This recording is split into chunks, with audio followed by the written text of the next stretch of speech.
प्रणाम माई।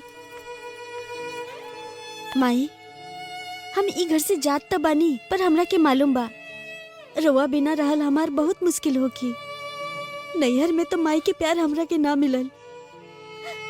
जब ब्याह करके आईनी लागल कि भगवान हमरा के सास के रूप में एगो माई दे देलन, और आज रउआ से दूर जाए के तनिको मन नहीं खे हो।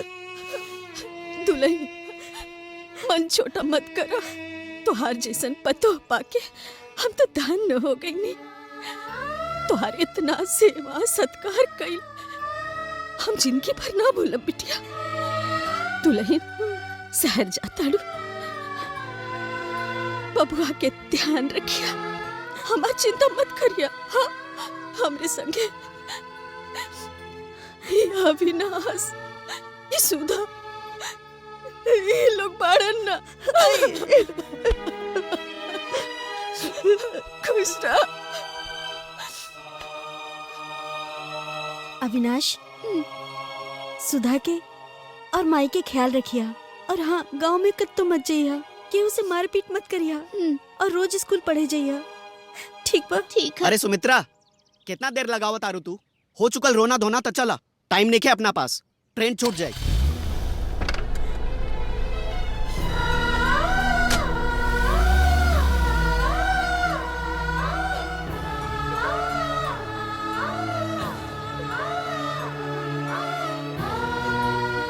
अविनाश, हे अविनाश।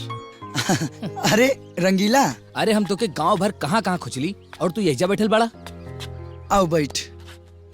हाँ, अच्छा कैले कि गांव छोड़ देले, कम से कम अपना पैर पर तो खड़ा हो गए।